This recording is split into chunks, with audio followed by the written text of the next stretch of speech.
And welcome to another edition of Hank Unplugged, the podcast that is committed to bringing the most interesting, informative, and inspirational people direct to your earbuds. And it's a podcast dealing with subjects that are so transcendently important. And as I get started with this new edition of Hank Unplugged, I want to read a very quick review in hopes that you will do the same thing. Rate and review wherever you're listening to the podcast. This is a 5-star review by Yeshua Mishak. And he says, in part, Hank, I called into your program many years ago with an eschatological question that you did not answer the way I was expecting you to answer it. Unfortunately for me, I immediately stopped listening. Why? Because you didn't tickle my ears. I've been through many things since then, and thanks be to God that He's brought me back to your path, and this time in humility. I'm so grateful for your teaching materials, for your radio broadcast, and now for this spectacular podcast. I've binged for hours. I'll be recommending to everyone that will hear me, be recommending that they give the podcast a listen. I have no idea how I made it this far outside of the Eucharistic communion of believers, but God is faithful and His grace is amazing. God bless you. It's a rather long endorsement of the podcast, but that's the essence of it. And we get so many 5-star ratings, and of course that helps the distribution of the podcast around the world. Well, today I have a dear friend, and one of the most brilliant people on the planet. I've known him for many, many years. His name is Dr. Francis Beckwith. He's a philosopher, and he teaches in the areas of religion, jurisprudence, politics, ethics. He's a professor of philosophy and church-state studies at Baylor University, and he also serves as an associate director of the graduate program in philosophy and an affiliate professor of political science. And he is the author of some incredible books that we have recommended over the years, including Politically Correct Death, subtitled Answering the Arguments for Abortion Rights, Law, Darwinism, and Public Education, and the book I want to focus on today, titled Politics for Christians, Statecraft as Soulcraft.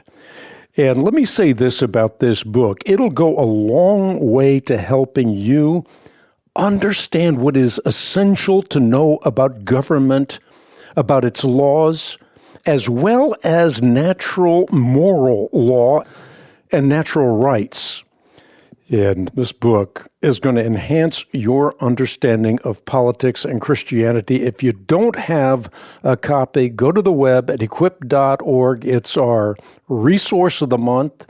It's available for those who stand shoulder to shoulder with us in the battle for life and truth. Frank and his wife, Frankie, make their home in Waco, Texas. I've been there many times because my son, one of my 12 children, has a philosophy degree from Baylor, and my son-in-law, Adam Pelser, also is a professor of philosophy at the Air Force Academy in Colorado Springs, and I think was associated with Frank in some way or other. Frank can tell that story if he wants to, but I want to start, Frank, by welcoming you to the podcast. I'm so happy to have you here.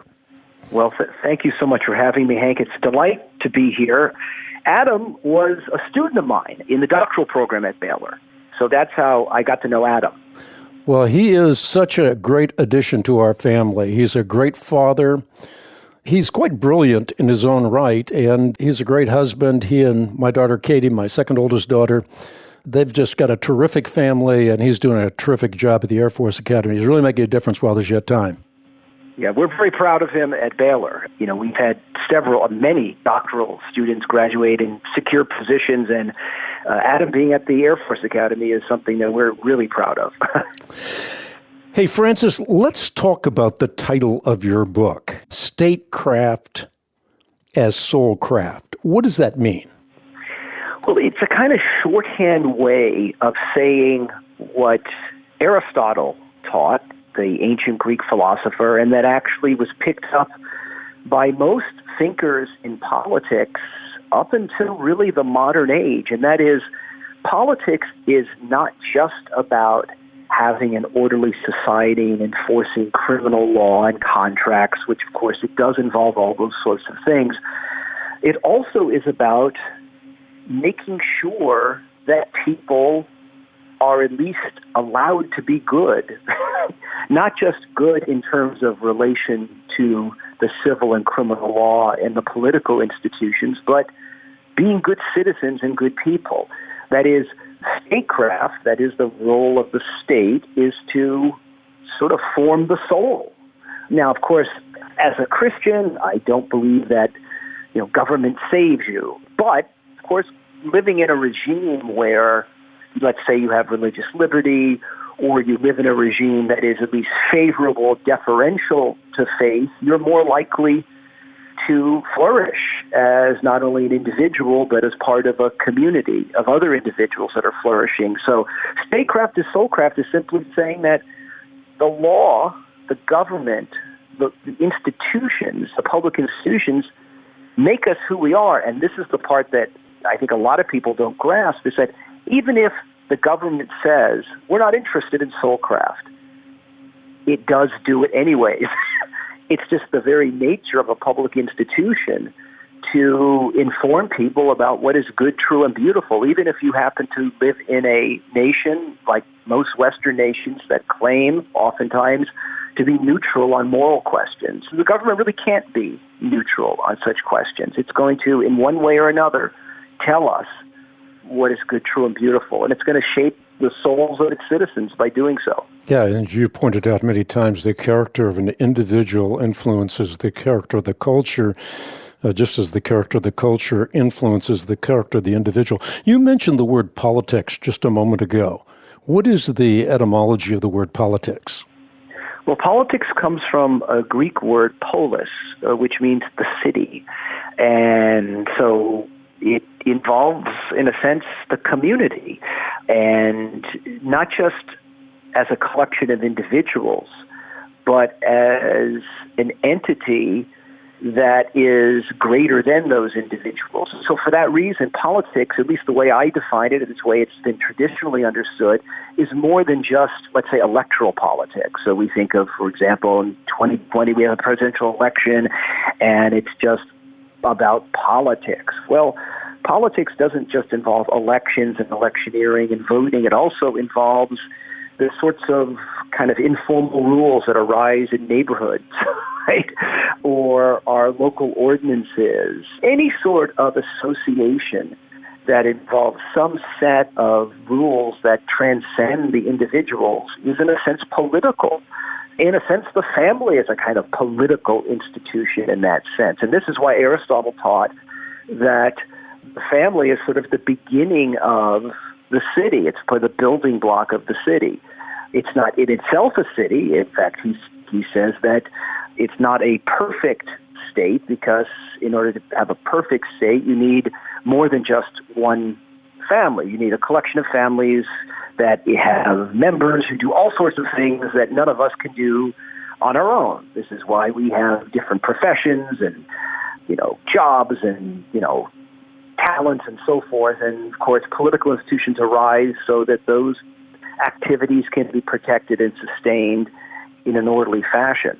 But, yeah, politics is, in terms of its etymology, just refers to kind of the simple word, the city. But the city, is not in the sort of modern way of city, but just any sort of collection of individuals that have a humanitarian life together. Politics is really connotative, isn't it? I mean, a lot of people will say, I'm not a politician, because of all of the baggage now that is attached to that word. But if you think about it denotatively, it gives you a completely different perspective. Yeah, it's like when people say that they don't like lobbyists. I joke with my students about this. Anytime somebody's running for office, you'll get something in, like a mailer or something advertised on social media, and says, I'm not like the other politicians. I won't be controlled by lobbyists. And I will ask my students, how many of you have money in the bank? And of course, they'll raise their hand and go, oh, you have a lobbyist. Your bank has a lobbyist. I said, you're all students here at Baylor, right? Guess what? I hate to inform you, Baylor has a lobbyist. In fact, Baylor has more than one lobbyist. It has several of them. In fact, I've actually been at the law firm in Washington, D.C. that Baylor hired to lobby for it.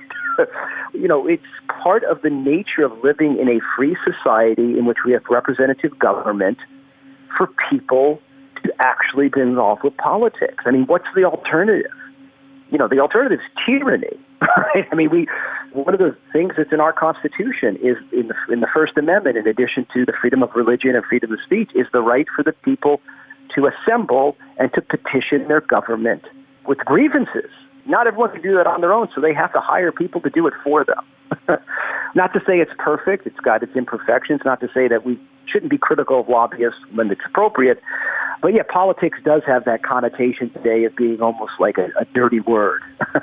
One of the most helpful parts of your book, Politics for Christians, at least from a personal perspective, and other people have indicated this to me as well, is where you explain what a liberal democracy is. A lot of people, when they hear the word liberal, have all kinds of ideas of what that might mean. And the same thing is true with democracy. So explain both parts, the liberal part and the democracy part of a liberal democracy. Yeah, so let me just start with the second part, democracy, because typically when you hear the word democracy, you think of popular vote, right?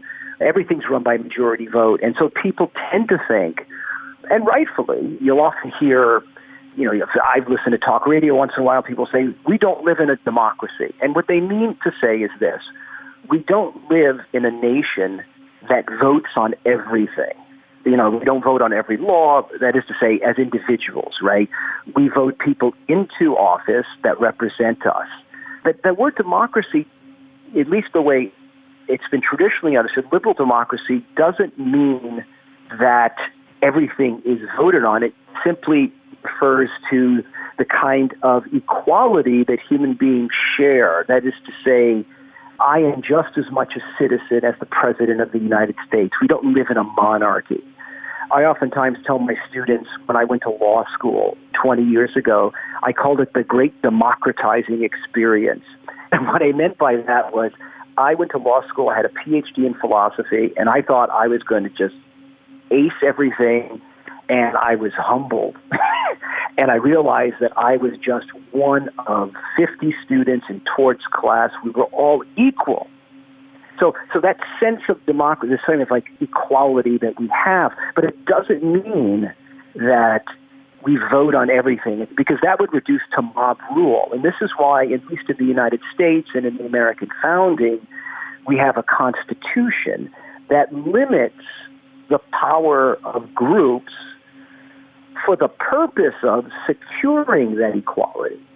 So imagine if we did vote on everything directly. You would have cases where if you had popular enthusiasms, you could have tyranny, right? Because you could have a tyranny of a majority, and that would technically be at least a kind of rough democracy. But that gets us to the first part of liberal democracy. The word liberal really means liberty. That is, that there are certain fundamental liberties that the government is obligated to protect. And we typically think of those liberties, at least in the United States, in our Bill of Rights. But even prior to the Bill of Rights being put into the Constitution, the understanding was that the Constitution was to limit the federal government so that communities throughout the United States in the differing states can pass laws to advance the common good of those communities. And so when I use the word liberal, I don't mean it in the sense of like liberal versus conservative, which is the kind of way in which we talk in our popular politics. I mean liberal in the sense that there are fundamental liberties. And so in a sense, everyone today, virtually everyone, I'm sure there are likely exceptions to this, but today, if a person calls themselves a liberal or a conservative, in a way, we're all kind of liberals, right? I mean, we all kind of believe that there are fundamental liberties. To be sure, there are deep disagreements on certain issues, but that's the way in which I explain liberal democracy. It's not simply, at least the democracy part, it's not simply this kind of 50% plus one is how we determine the law. And in the context of America, the founders understood that would be just a recipe for tyranny. You needed a variety of other institutions that were not the result of direct election. So we had sort of the federal government, the U.S. Senate, which at the time was not directly elected. They were chosen by state legislatures. And you had the direct representation in the House of Representatives. You also had the court system. Plus, you also had the different states. And so the founders kind of assumed that human beings, if given too much power, have a tendency to be tyrannical. And so they created a system in which they thought it would be more difficult for any one group or individual to take over. And so what some of us today, or some people will say, oh, we've got too much gridlock. The founders would say gridlock is good because gridlock means that people will be forced to have to negotiate disagreements in a way that would result in compromise and so forth. Of course, the question today is, have we truly sustained that kind of government? And that's, an argument that people are currently having, to be sure. Yeah, so, you're alluding to this, actually directly addressing this, but we're called as a nation a constitutional republic of separated powers. And as you're pointing out, that has tremendous significance. That's right. So one of the things that's happened, and this is something, if I were to revise Politics for Christians, and I'm actually thinking about after the election going back to my publisher and asking to do that, I would include something on what is called the administrative state, something that a lot of Americans know about, but they haven't really thought about. And I bring this up, Hank, because I think it has a direct effect upon the idea of a constitutional democracy, at least as understood by the founders. Think about some recent Supreme Court cases that were highly controversial. They've usually involved, at least the past decade, the Affordable Care Act. One was called the contraceptive mandate, and the other was a lawsuit about the penalty that the Congress had put on those that refused to get health care or to purchase health care. Well, the contraceptive mandate was the result of nothing in the Affordable Care Act law. It's the result of a regulation issued by the Secretary of Health and Human Services. What a lot of Americans don't realize is that most of the laws that are issued in Washington, D.C. are not issued by Congress. They're issued by administrative agencies that Congress gives the power to issue regulations. So think of all the alphabet soup organizations, the IRS, the EPA, HHS, DOE. They'll issue regulations. All these are the result of administrative agencies. And so what's happened over the past 15, 20, maybe 30 years is that Congress hardly involves itself with passing laws, and they leave it to the courts to have to decide, what is constitutional or not in terms of assessing these regulations. And I think that's really bad for liberal democracy, because it means that the laws that tend to be the most controversial, the most contested, the ones that make it to the Supreme Court, are not directly connected to Congress. And so when you hear criticisms of the administrative state, that's what people are talking about. And those individuals that are in those administrative positions are not directly elected by us. They're chosen by the executive branch, and some of them have permanent political appointments. You can literally, this is sort of amazing, you can be prosecuted by the IRS, go before an IRS court based on an IRS regulation that wasn't passed by Congress. You essentially have a kind of alternative government. And it's remarkable. And it's something that, when I wrote Politics for Christians 10 years ago, I had not thought a lot about, but I've seen more and more criticisms of this over the past decade or so. And I think it's something that I guess a lot of Americans don't truly grasp or understand, and how inconsistent it is with the founders' vision of a constitutional republic. Yeah, you mentioned the word constitution a number of times. We often, as Christians, talk about the art and science of biblical interpretation. Is there an art and a science to interpreting the Constitution properly? And are there different perspectives? Some people are originalists. Other people think that the Constitution is a living document. Talk about that a little bit. Yeah, there's different schools of thought on that. The view that I'm sure most of your listeners have heard about over the past couple of weeks is called originalism, which is a view that's associated with the late Justice Antonin Scalia and the recent nominee to the Supreme Court, Amy Coney Barrett. And it's the view that we should interpret the Constitution as it was originally understood. A lot of people misunderstand this. They think that it's the view of original intent. And in fact, Scalia himself did not like the term original intent because his thinking was it's not what the authors or founders intended, it's what the words meant. So to give an example, imagine when the 14th Amendment was passed, where it says that one's life, liberty, or property cannot be taken without due process of law. And then there's another part that says that the government has an obligation to enforce the law equally. It's sometimes called the Equal Protection Clause. Now, imagine that there were some people, that clearly there were people who were involved with the 14th Amendment who thought that the Equal Protection Clause permitted racial segregation. And so their intent was that it not be extended or thought to make racial segregation illegal. Well, it took almost 100 years, but in 1954, the Supreme Court said that's precisely what it means. That is, people should be treated with equal protection under the law. And even though there were clearly people that wrote the 14th Amendment who were segregationists or would have been segregationists, it doesn't matter what the words mean, not what people intended them to mean, right? Or what they speculated how they'd be applied in the future. So think another example I use with my students in class. Imagine you're asked by your boss, let's say you're the partner in a law firm, and you're asked by the senior partner to chair a search committee for a new hiree. And the boss comes in and he said, I want you to hire the best person. Oh, and by the way, my son is applying. So when he says in his mind the best person, his intent is that you hire his son. Well, it turns out, let's say, you don't hire his son because it turns out he's not really the best person. So it's what the words meant at the time, not what was in the heads of the people who authored the 14th Amendment. And this is not to say that there aren't going to be disagreements among originalists. There are, to be sure. Now, some of the other views, there's a view that's associated with some more liberal justices, which is the view that it's sometimes called the living constitution view, the term coined by the late Justice Brennan.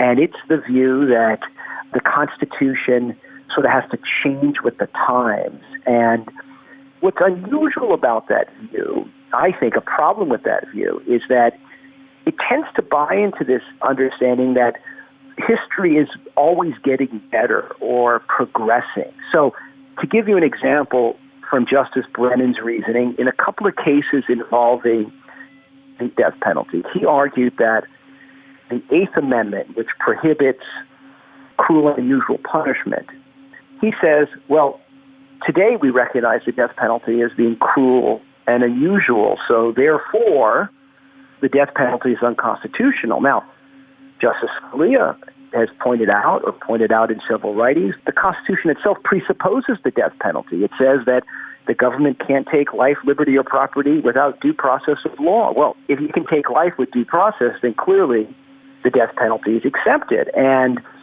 the other problem with Brennan's view is that he's imagining that somehow we're going to become a more gentler and kinder culture as time develops. But if, let's say, we become a more barbaric culture and somebody says, well, I don't think cruel and unusual should exclude, torturing people. Because after all, we're progressing and we believe torture's good now. So Scalia's point is that we have to look at what was meant by cruel and unusual when that was passed at the end of the 18th century, because it may not be the case that Justice Brennan's future where we become less barbaric is in fact going to be the case. Better that we tightly tether the meaning of that amendment to what was intended at the time. If in fact we want to change it, we have an amendment process to do that. You've been studying politics for many, many years. You have an encyclopedic knowledge of the Constitution. Talk for just a moment about the brilliance of our Constitution. I don't want to put it in the same class as the Bible, but the more I study the Bible, the more enamored I am with the Word of God. And I suppose someone that studies the Constitution as you have has an elevated appreciation for just how grand a document this really is. Well, yeah, there's a lot of reasons to appreciate and sort of stand in awe of our Constitution. I mean, one is that it's the longest standing. I mean, it's remarkable. You think of other nations throughout the world, Western nations, who have had, over the past more than 200 years, a variety of different types of governments, right? They've gone from monarchies to liberal democracies to, versions of that under parliamentary systems. And yet we have stayed, our Constitution has remained the same, right? I mean, we've amended it. But I think the brilliance behind it is this. Now, think of this is what the founders were facing when they created the Constitution. In 1776, we fought the Revolutionary War, and we had something called the Articles of Confederation, which was a kind of loose set of rules for the 13 states that were once colonies. The problem, though, was that nobody was really sure of whether we were really one country or were there 13 countries, right? And so there were just all sorts of problems concerning currency, contracts, and we created a constitutional convention where they convened a constitutional convention in which they hammered all these things out. And so there were two things that the founders were concerned about. One concern is that they wanted to have something that was a united collection of political entities, which we call states, that had a kind of a certain level of independence. On the other hand, though, they wanted to have a strong enough central government that would not become tyrannical like the government that they just fought a war against, the United Kingdom. And so they were deeply influenced by thinkers like French writer Montesquieu, John Locke. They were very well versed in classical learning, thinkers like Plato and Aristotle. They were obviously formed by their Christian inheritance. Some writers, in fact, I had a student a couple of years ago who was going to write a dissertation on the influence of the Christian view of original sin on the American founders, that their sort of skepticism of political power was not just the result of their experience, it was also the result of their theological beliefs about human fallibility and frailty and original sin. So all these factors are in play, and so they come up with a constitution that has three-pronged federal government that allows states to have their own governments, but not everyone's totally satisfied with this. There were people at the American founding called the Anti-Federalists, and the Anti-Federalists, they weren't satisfied with the Articles of Confederation either, but they were really skeptical of having a strong federal government because they thought, are we going to go through the same thing again here that we went through with Britain? So that's how we get the Bill of Rights. The Bill of Rights is essentially a compromise between the Federalists, people like James Madison and others, and the Anti-Federalists.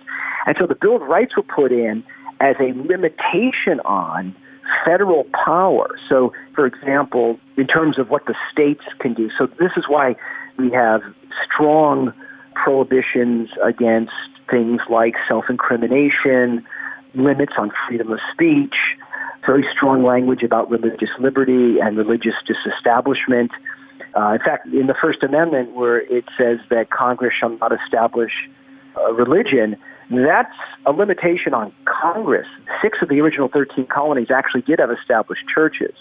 And so what the original understanding of the First Amendment was that there could be no federal church, and that the federal government cannot interfere with states that wanted to have established churches if they wanted to. Now, the last state gets rid of its established church in 1832, and then eventually in the 20th century, the Supreme Court starts applying the First Amendment to the states, and that's a whole other story for about the history of the Constitution. But getting back to your initial question, Hank, the brilliance of it, I think, is the result of a real practical, real-world understanding of human nature, and also a deep conversance in kind of political philosophy, both ancient and modern, that the founders were deeply aware of. These were very well-educated people.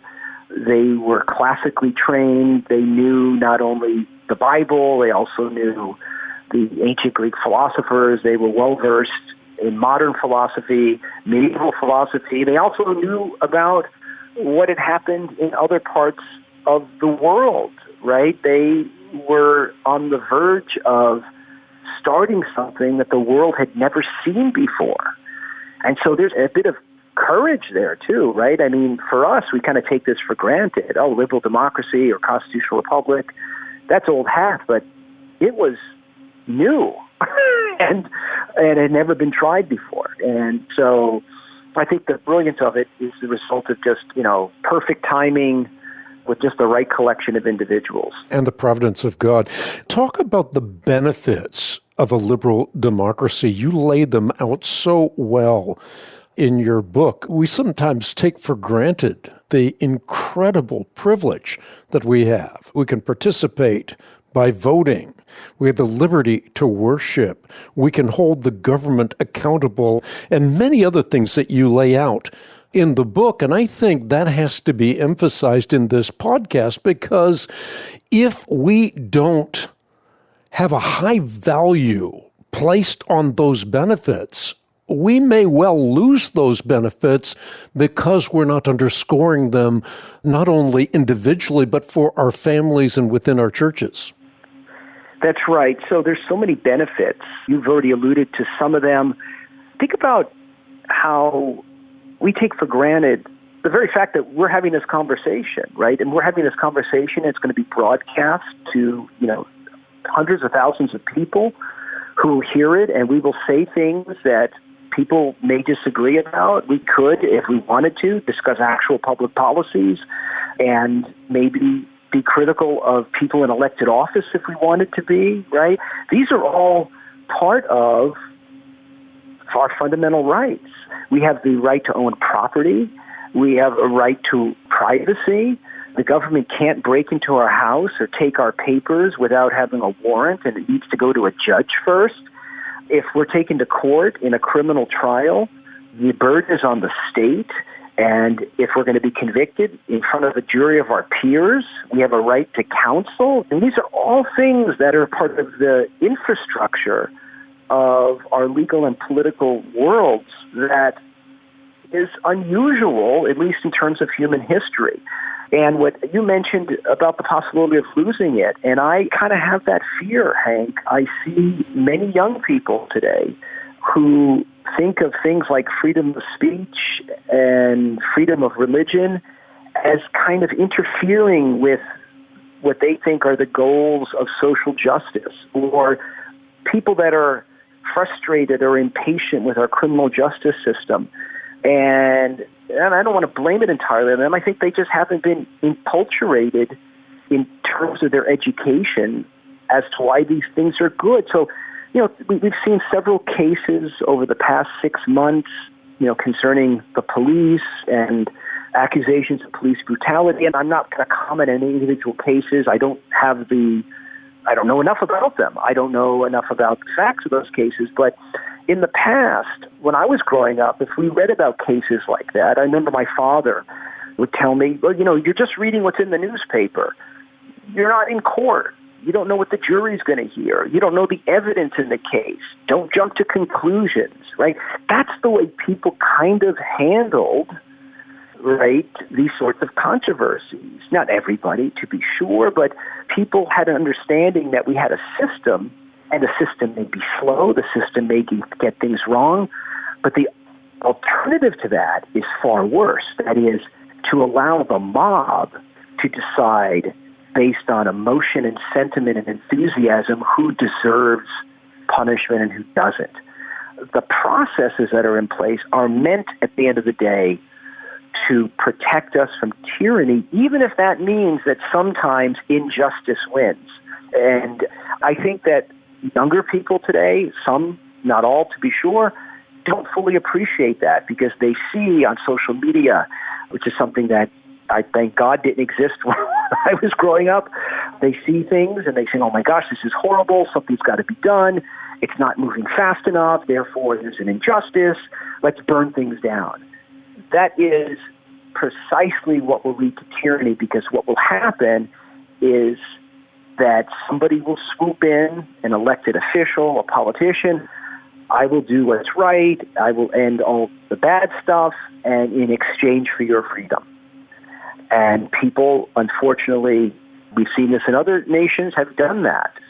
I think it was the late Francis Schaeffer in his book, A Christian Manifesto, who said that the great temptation will be to exchange our freedoms for peace and prosperity. You know, with the coronavirus, you've seen how quickly people are willing to give up their freedoms, even churches. Yeah, it's stunning. And I'm a person that when this was first happening, kind of wanted to take a step back. I'm not an epidemiologist. I don't know enough about the science.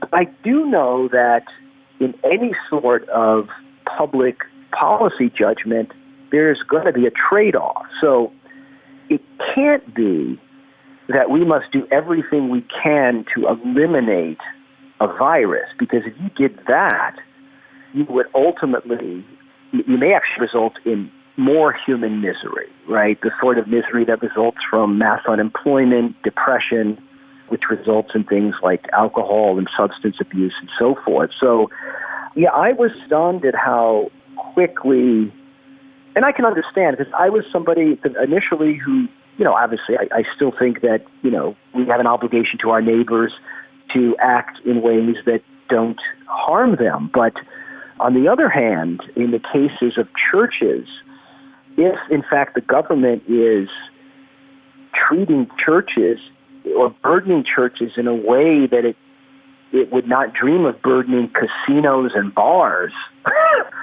which is what happened in my home state of Nevada, that I think should be a wake-up call to Christians that the government doesn't think your faith is that important. They think that strip joints and bars and casinos are more important.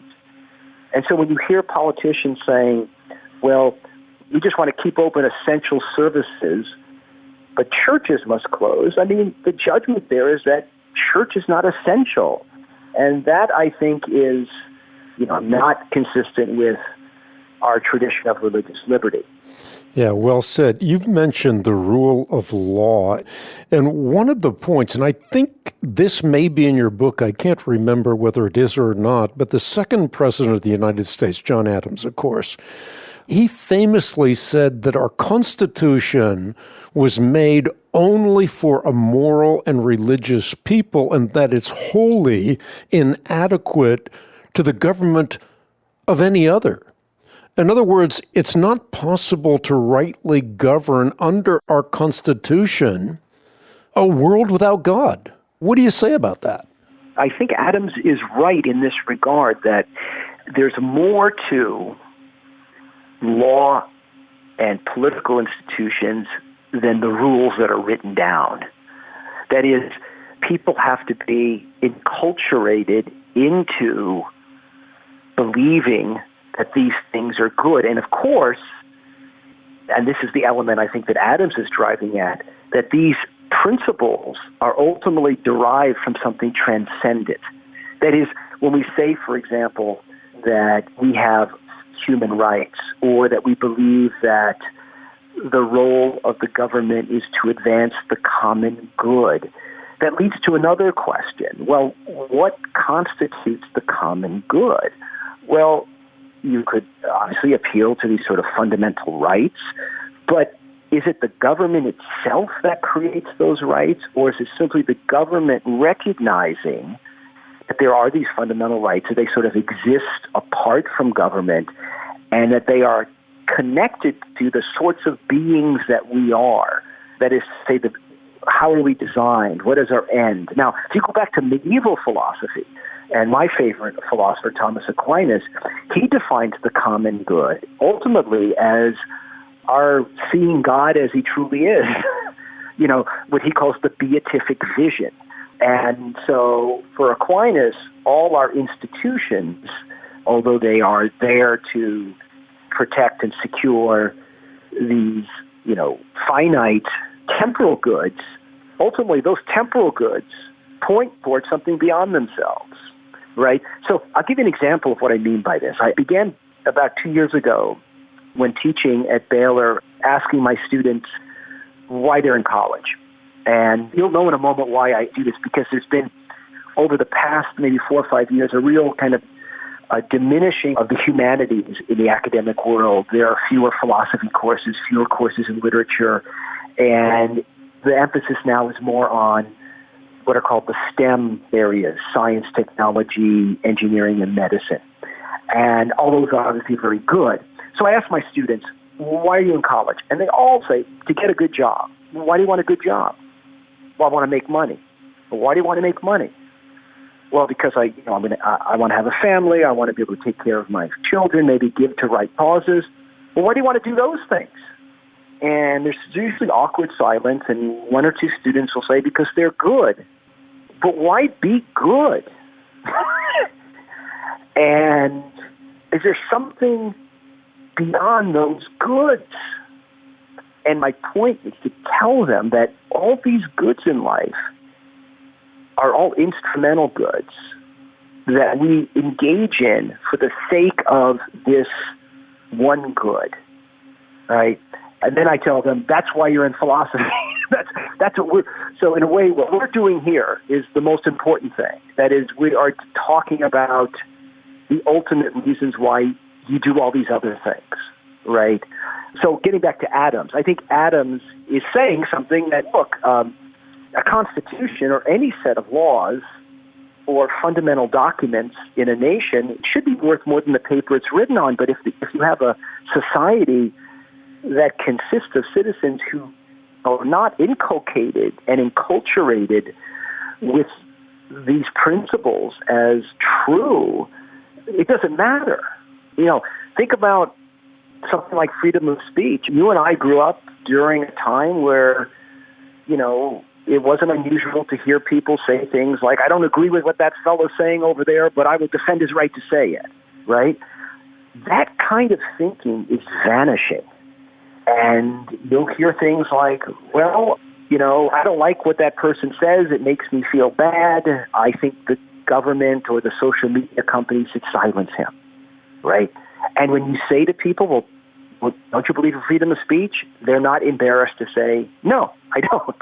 And so why is that? Well, they've not understood, never been taught why freedom of speech is good, why we need it, why sometimes we have to tolerate speech that we don't agree with, just like we tolerate religions we don't agree with, right? Because what's the alternative? A tyranny. But it also is grounded in something else Adams and some of the other founders had written about, and that is that these liberties allow us to find the good. So James Madison, in his famous letter called Memorial and Remonstrance, which was a letter he wrote, it was actually a pamphlet that he wrote to argue against the paying of Christian teachers out of the Virginia Treasury. And his argument was that the government should stay out of the church and the church out of the government, because human beings should be free to worship God, because who knows, your neighbor could actually be right about something and you can learn from him. So ultimately, these rights are grounded in, a good greater than those particular goods. And it's something that I think today it's become very foreign to the way most people think about, or at least in my experience, a lot of people think about fundamental rights. You know, you said a couple of things that tempt me to go on a tangent, and I think I will. You mentioned just a few moments ago that the church oftentimes is not considered to be essential. So casinos and strip clubs are considered essential, but the church isn't considered essential. And I was thinking about what you were saying, and then you mentioned Aquinas, Thomas Aquinas. So here's the tangent. You know, Thomas Aquinas had an experience in church. And as you mentioned, I mean, this is someone to be revered. He was developing his Summa. He was trying to codify all truth into a coherent whole, truth from anthropology and from science and from ethics and psychology and from political theory and so forth. And then he had a Eucharistic encounter with the real presence of God that radically rearranged his priorities. And I think that points to something. It points to just how essential the church is in a liberal democracy. And I think about Taiwan, for example. Taiwan is one of the developed nations that did the very best with coronavirus. Well, they had been down this road before. They had SARS, and so when coronavirus came along, they didn't panic. They didn't lock down. But I found it very interesting that Buddhist temples remained open, but many churches closed down. Eucharistic assemblies closing down. They did it not because the government tried to close them down. They did it because they wanted to close down. They thought it was best. So here you have a country that is not enforcing a lockdown, but the churches sort of enforce that lockdown on themselves. And I think this has something to say about how we have depreciated just how essential the church is in any nation, much less in developed nations. Yeah, and I think it has a lot to do with the role that an individual or, let's say, a church thinks about the faith. So think of you mentioned Aquinas' experience. I just wanted to jump back to that for a second. I mean, he was right in the middle of the writing the Summa Theologica when he had that, and afterwards he told his assistant, everything I've written up to this time is just straw. And he never wrote again after that. That's how profound that experience was for Aquinas. But if you go back to the way in which the founders thought about religion, I mentioned earlier Madison's Memorial and Remonstrance. For him, one's relationship to God was likened to being under another sovereign. And so he saw that one's religious liberty wasn't like a matter of choice per se. So let me explain what I mean here. When I say, for example, I can't engage in an activity that violates my conscience, I'm not saying I don't want to do it. I'm saying I can't do it. And it's because I'm under the authority of the sovereign I did not choose. But in American culture, and I think this is widely thought of, I think even in societies, even though they're not historically Western, they've been influenced by Western mores concerning religion. You mentioned the churches in Taiwan, that somehow religion or going to church is sort of another commodity. You know, it's as if you choose your religion like you choose, you know, your toilet paper and your grape juice when you go to the supermarket. And the American founders thought that, obviously, they knew people converted from one faith to another, but they didn't think of it as a matter of like pure volition, that people were oftentimes moved by conscience. They were oftentimes swayed as a result of what we would say is like a movement of the Holy Spirit. They knew Quakers. They knew that there were people like this, and that for this reason, the government should make it as difficult as possible or try to craft laws in a way so that church and state conflict as little as possible. But the willingness of churches to acquiesce so quickly I think is the result of just religion as just a kind of, something that's done on Sunday, right? And that there is really nothing per se special about the building or the activities that go on there. And you can just sort of watch them online. And I think the people in the government see that. And there obviously have been exceptions. There have been several lawsuits throughout the United States over some of the lockdown measures. But I think the view of religion as almost like a kind of hobby is the way in which I think many elected officials think of faith. Yeah, that's such a good point. I mean, it's the difference between church and church life. Church properly understood, ecclesia, is not just something that you go to in hobby fashion, but rather it is a life. And therefore, it cannot be treated lightly. There's so much I want to get to. And one of the things I was thinking about as well is something emblazoned on my own mind, something that President Theodore Roosevelt said. He said that every thinking man, when he thinks at least, realizes that the teachings of Scripture are so interwoven with our whole civic and social life that it'd be literally impossible for us to figure what life would be if those teachings were removed. We'd lose almost all the standards by which we now judge both public and private morals, all the standards to which we, with more or less resolution, strive to raise ourselves. So this matter that we've been talking about, the significance of the church, the significance of holy tradition, the significance of the Holy Scriptures is not to be trivialized. It is to be underscored, and particularly in a discussion like the discussion we're having today. But I want to talk about liberal democracy and why liberal democracy cannot be pure democracy. This seems to be a sticking point for people today. People want to get rid of the electoral college. They want to pack the courts. There's so many things going on in our culture that are terrifying to me. Explain to our audience, as only you can, why a liberal democracy cannot be a pure democracy. Well, it's because tyranny can be manifested not only by, one individual like a dictator, can also be the result of majorities, majorities that may perceive the destruction of minorities in their interest. And this is why we have, in our form of government, kind of different levels at which representation is manifested in order to, on the one hand, allow consent of the governed, which is a kind of shorthand way of referring to the pure democracy, that is, individuals voting on representatives. But we also have courts, we also have divided government, not only between the different branches of the federal government, but the different state governments.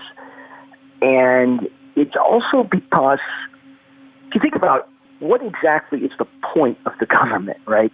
Well, the point of the government is to allow our common lives to be exercised in a just and fair manner. And the fact is that there are a variety of different communities within different geographical regions, right? They're widely diverse, right? I live in Central Texas, which is much different than Los Angeles or Charlotte or Hibbing, Minnesota. These are widely different places, right, with different traditions and histories. If, in fact, let's say you had this sort of crude democracy, right? We vote on everything all the time, and let's say we eliminate something like the electoral college so that whoever's elected president, just gets the pure majority or plurality vote, right? Well, what happens in terms of the wide diversity of communities? Now, imagine if today we didn't have the electoral college. Do you think that, well, of course, this is an odd year anyway, but imagine if we didn't have COVID-19 and the candidates were campaigning. Where do you think they'd campaign? Would they spend any time in Iowa or some rural community in Wisconsin. No, they would just go to those places that were the most populated, right? Where you had, all the big industries, all the people who had the most money, right? So what you would get, ironically, is less diversity. You would have, in a way, less representation, right? You would have, the focus would just be on those areas of the country that were the most densely populated. And why would a politician want to waste his time going to Montana or Idaho or, the rural parts of, let's say, northern Tennessee, right? But when you have, I think with something like the Electoral College, kind of recognition that there are geographical differences and that, yes, individuals are equal before the law, but the fact is that we have just a wide range of different types of communities that have different types of industries, different cultures and traditions, and so forth. So I don't know if that adequately explains it, but there's a couple of different things going on in our republic. One has to do with, again, consent of the governed, right? So there's the democratic part of it, but also acknowledgement of just the differences that we have. And if we just had a pure democracy, you would not have the restraints on government action. Imagine if the courts were, simply under the authority of majority rule. Is it perfect? Absolutely, it's not. But today, we have an individual that was appointed by President Trump, Amy Coney Barrett. The president, whomever he happens to be, appoints someone to the Supreme Court, but the person doesn't make it to the court just like that. He or she has to go through the U.S. Senate. The Senate has to confirm that individual, and that individual will go through, as we saw last week, a sort of battery of questions and interrogation, and people may not like that, but that's part of the process. And these particular processes are put in place so that tyranny becomes less likely.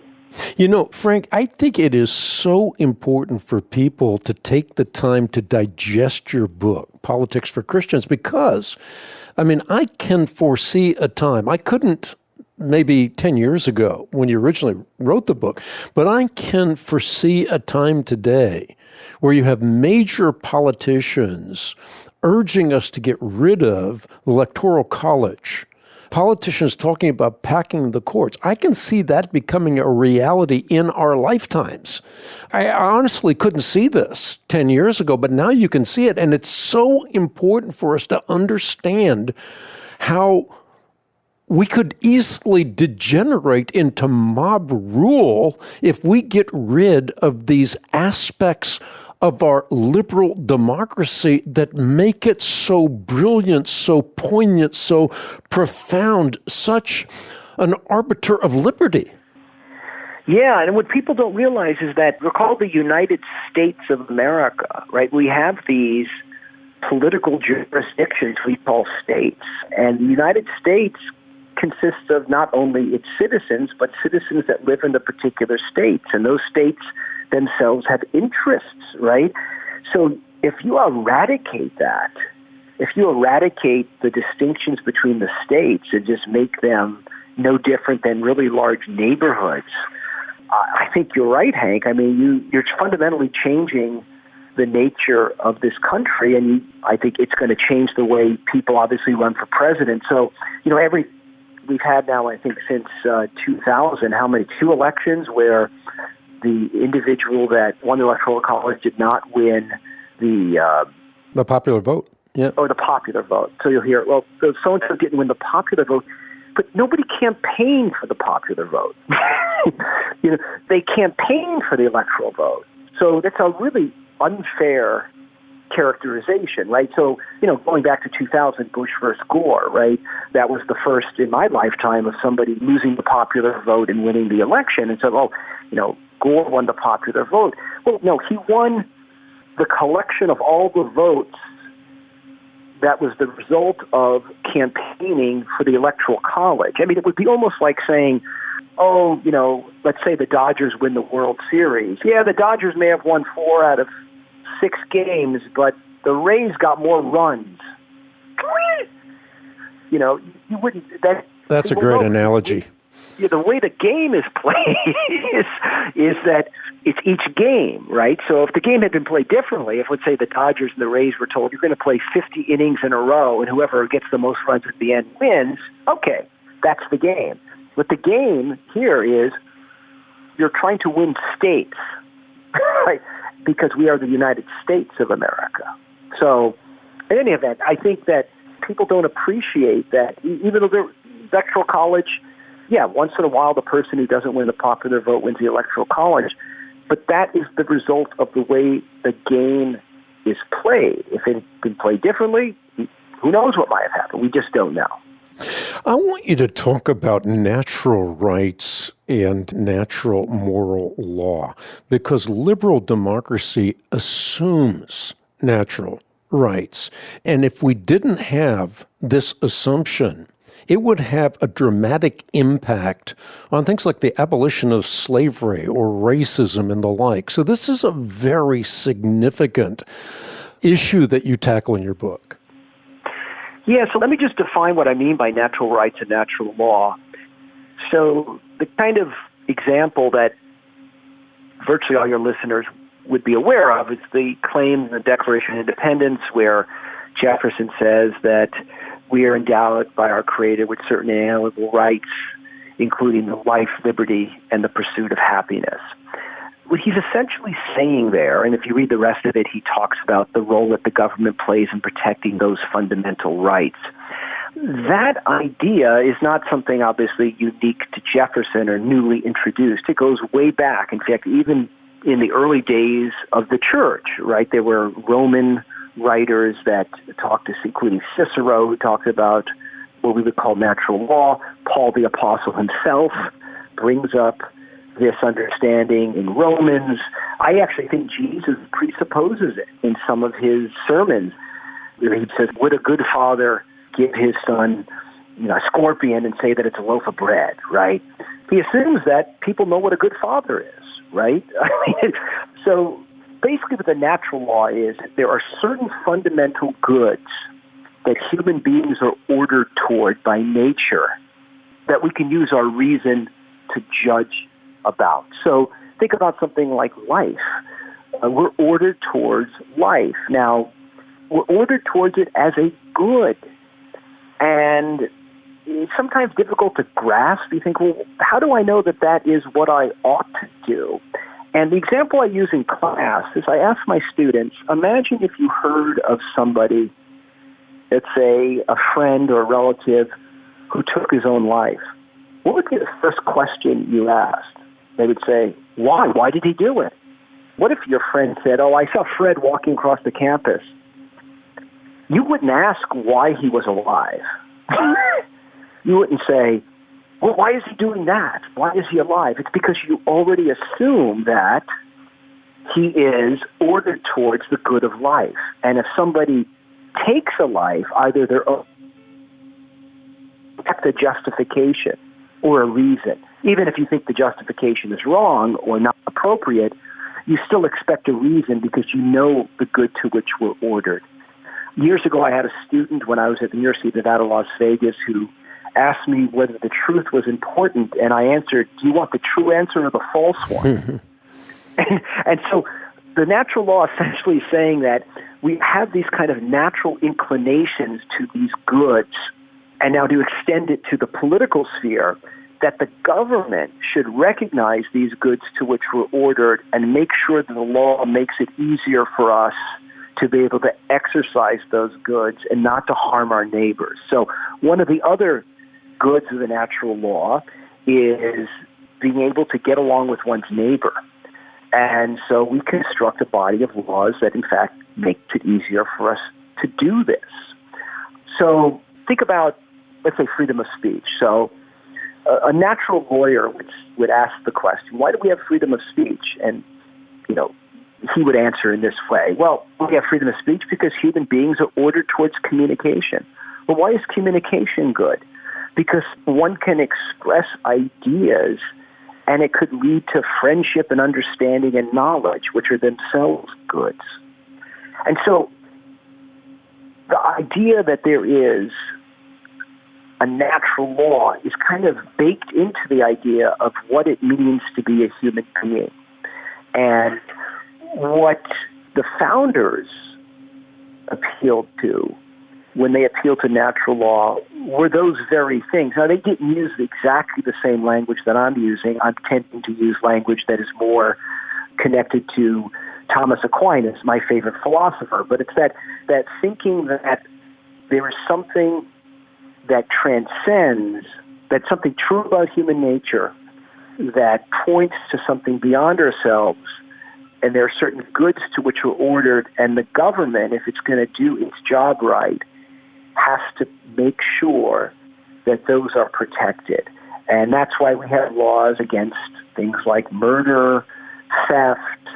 In our country, we have the Bill of Rights, right, are meant to protect what we believe are these fundamental rights, including the right to religious liberty. And the right to religious liberty is connected to the right relationship, that at least the founders thought this way, that human beings have a natural inclination to have a right relationship with that which is transcendent, namely God.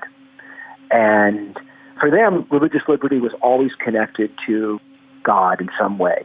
They had experience from Europe of the wars on religion, and they thought, we don't want to replicate that here in the United States, so some form of religious liberty has to exist, some way to protect conscience.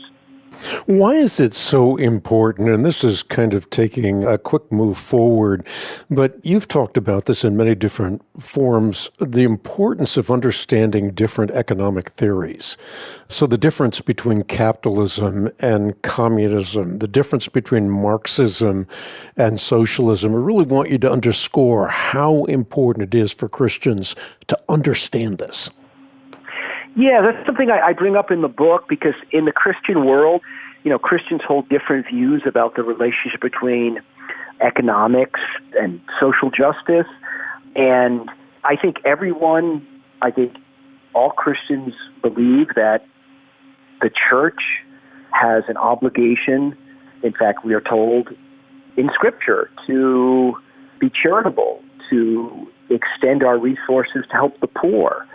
True religion is manifested in helping the widow and the orphan, right? This is part of the nature of our faith, but Christians will disagree on the extent to which this should be exercised by the government. And here, I think, as I say in the book, we should become conversant on those forms of economics that do the best in lifting the poor out of their poverty. We also have to be careful, though. So I'm a strong defender of the free market. And I don't explicitly state that in the book, because I'm not in the book, defending one view over the other. So I'm a strong defender of the free market economy. However, I do think we have to be careful, and it is a mistake that some of our libertarian friends make. They extend the free market understanding to every aspect of life. And so once you start thinking that everything is reducible to a commodity, I think you get things like the prevalence of pornography and the reducing of everything to a kind of quantifiable, numerical, everything gets to be monetized. And I think that's a mistake as well. The example I use in class, I told my students I hate using my GPS for Google, because sometimes I don't want the shortest route. I want the most enjoyable one. And the assumption that's built into Google Maps and all these maps is efficiency. But efficiency isn't the only value. And the problem with, I think, using free market thinking for everything in life is that we tend to then think that efficiency is the most important value. So I think as Christians, we have to be, open to the possibility that we have to look at different economic systems which can advance the cause of the poor best. But we also have to be, at times, skeptical when people suggest that, we should look at everything through the lens of economics. That's a mistake as well. And I see this in my own experience in the academy, where administrators at my university and elsewhere will ask professors, well, what are the outcomes in your class? What are your quantifiable outcomes? Well, when you're teaching a class like ethics, what can you say? Well, I want my students to be good. Of course I do.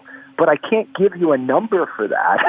I can't quantify it. In fact, the only way I can really know that outcome for sure is after they're dead, right? So I think we have to, we have to be conversant with economics and see what sort of systems work best. But we also have to recognize not everything can be monetized, that there are certain goods in life that economics should serve, but those shouldn't serve economics. But I think, as you've pointed out over the years, and certainly point out in your book, it's so critical for a Christian to understand how wealth is created, how the markets work, what sorts of government policies increase jobs, what type of monetary policy results in inflation, and so forth. Because if you don't understand this, and I don't know if I got this idea from your book, I just can't remember, but there's a classic case in point with a government program called Aid to Families with Dependent Children.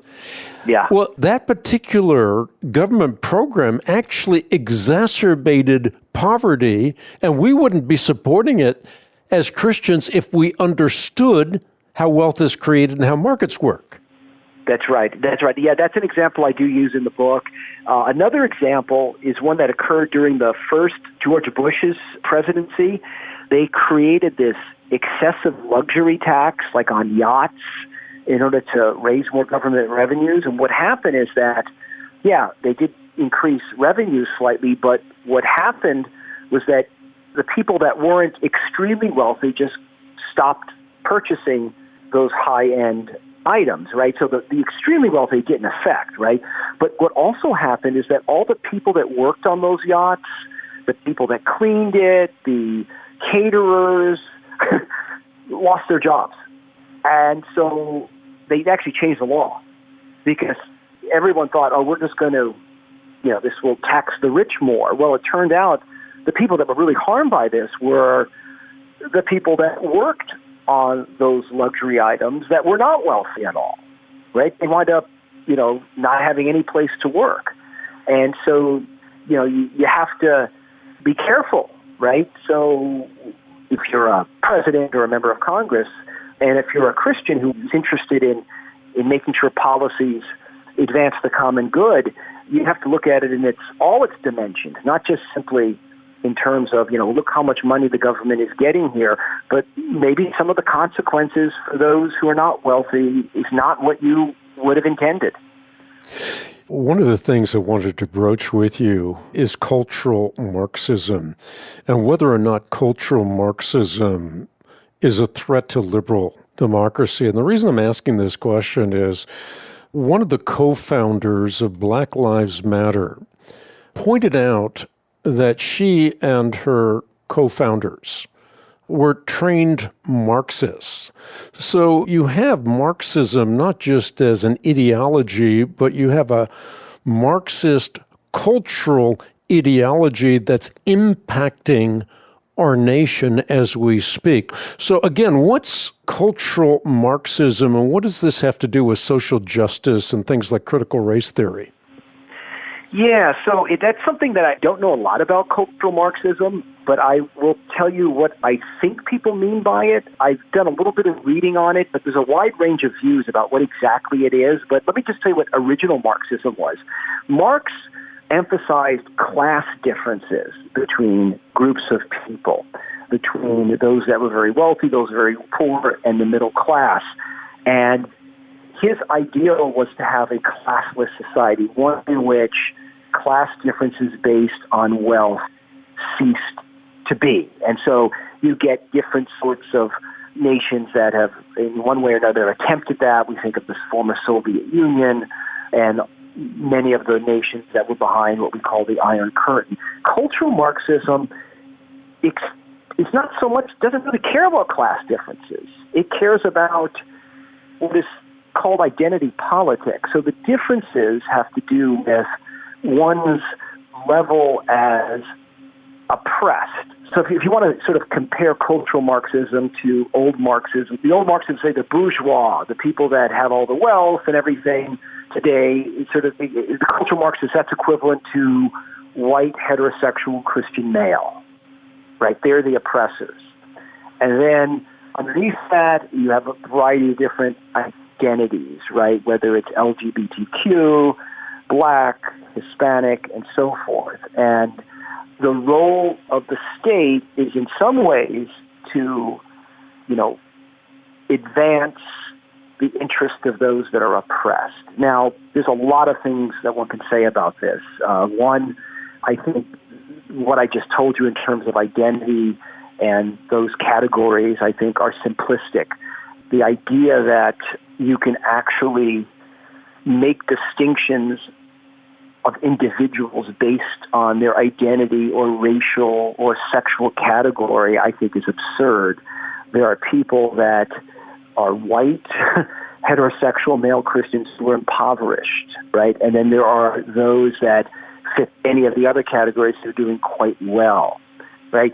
But part of it has to do with not just wealth, but also a kind of elimination of negative judgments, a kind of that recognition of identity. Now, in terms of the race question, I think Christians can clearly acknowledge that there is a lot that at least those of us who are white Christians have to do to reach out to our Black brothers and sisters. And we have different histories, but we have a common faith. And it's ultimately grounded in the fact that we are all made in the image of God. And I think when we move to other questions, and this is where it gets really, I think, difficult for Christians in the public square, questions about gender, transgender issues, where you have cases, several of them at different universities, where professors have refused to use what the individual student wants to be called in terms of a pronoun. And this, I think, is as much different than the question of race. Obviously, cultural Marxists would disagree with me on that. And I think one of the difficulties with talking through these issues is that those that are cultural Marxists want to lump all of them together.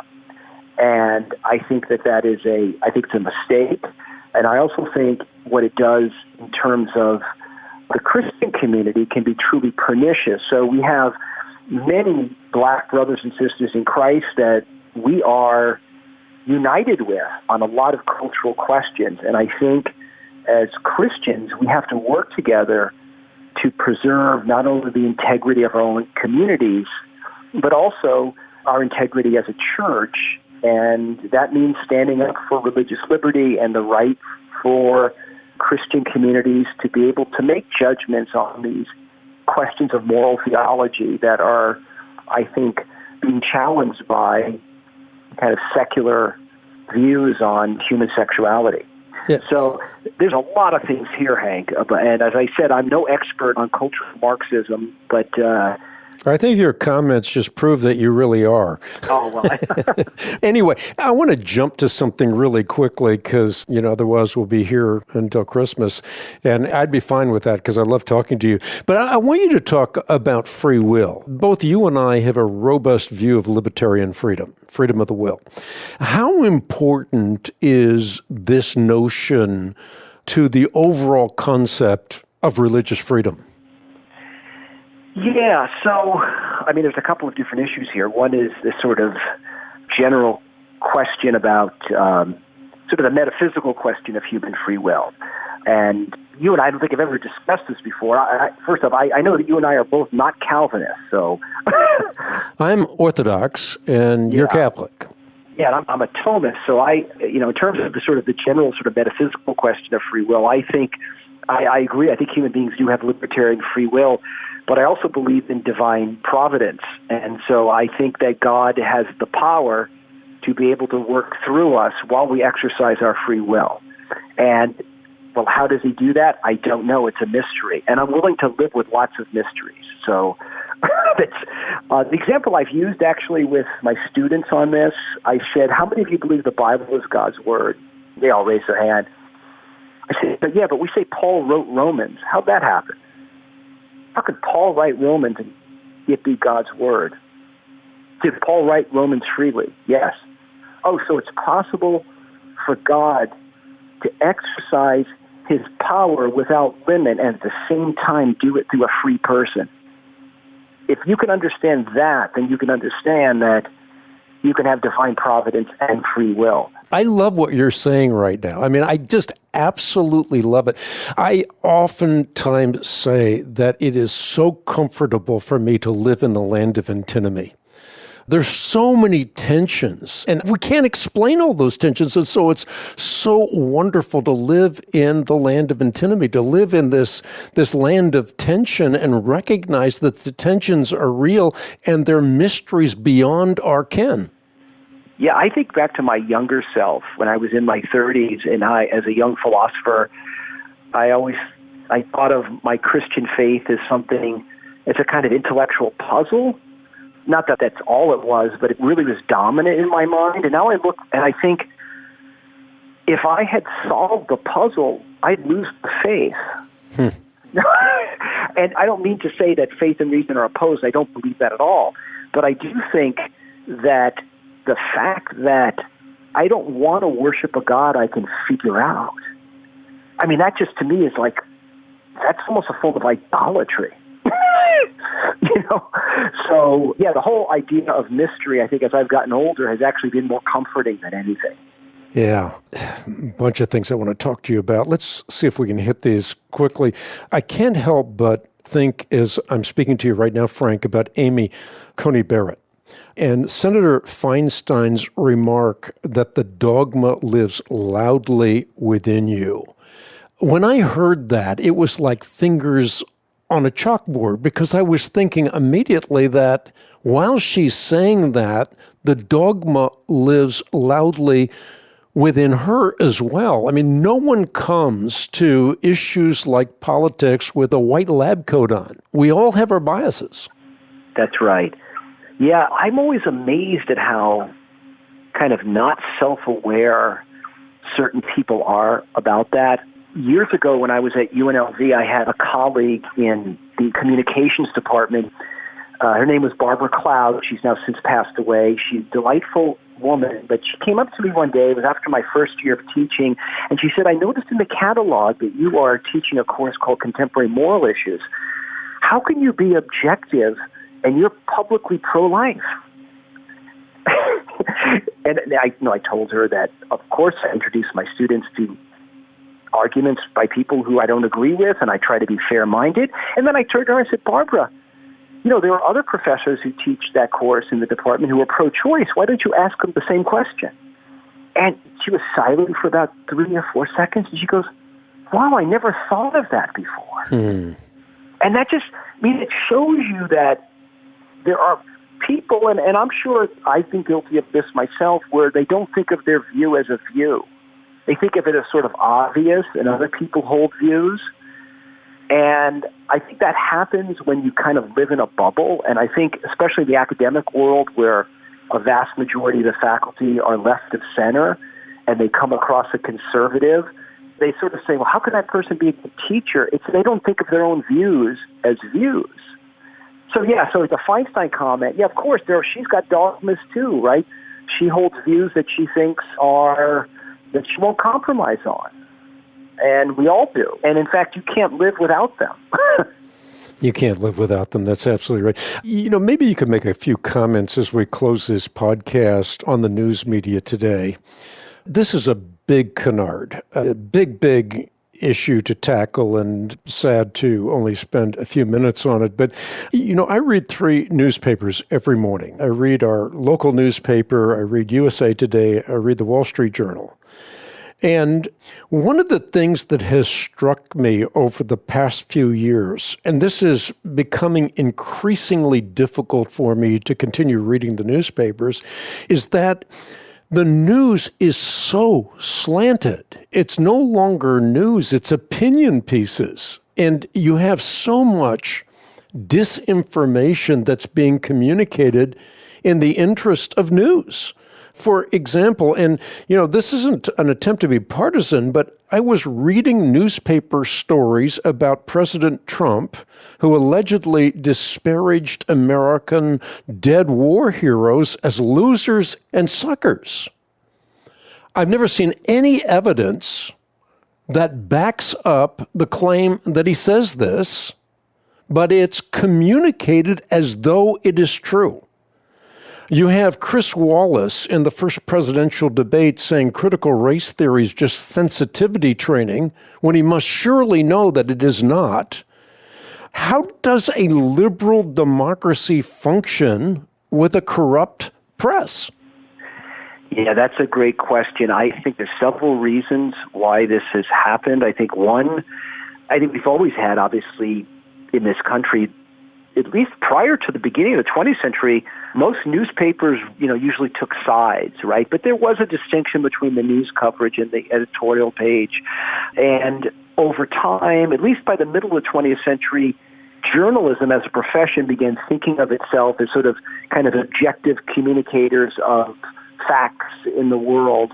So what you had was a kind of professionalism where if somebody really blew it, they'd be punished, right? They would, they would lose their status. Readers would quit getting the paper. They wouldn't be subject to certain awards, right? So, but now there's actually no punishment. There's no actual downside, right? You can say things that are completely false, or you can say things that you're just not sure are true, or you can mischaracterize things, and there's no actual downside. Just the other day, I read a tweet by Dan Rather on the doctrine of originalism and about interpreting the Constitution, and Rather said, well, if you believe in originalism, then you should, want to go back to a time where we didn't have electricity and modern technology. And I read that thinking, he can't really believe that's what originalism means, right? And so I actually retweeted it with a comment, and I said, at one point in our history, this man was one of three people that we listened to in nightly news. And, even if we didn't agree with their politics, we thought that they were at least informed, well-read, and well-studied. Now we know, thanks to Twitter, that probably was never true. But Rather would have not done that. If he had done that on the nightly news, let's say in 1984, he would have been taken off the air. Now it doesn't matter.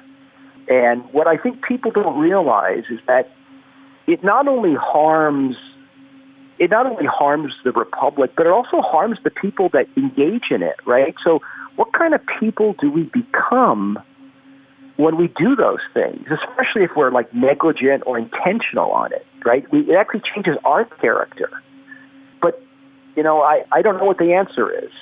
And you add to it social media and the way in which Facebook and Twitter and these other social media companies essentially have become the gatekeepers, become almost quasi-government agencies deciding on what gets published.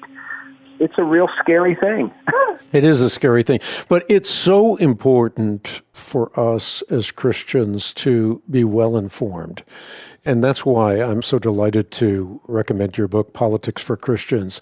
Some of the parts are really intriguing to read. Some take a little more work to digest, but it's really worth it because we can curse the darkness or we can build a lighthouse in the midst of the gathering storm. And I think your book, Politics for Christians, Statecraft as Soulcraft, really does build a lighthouse in the midst of the gathering storm. Frank, I have appreciated you and what you have done in Christian apologetics, philosophy, and many other disciplines for many, many years. I benefited, and I'm really grateful for the time that you spent with us on Hank Unplugged today.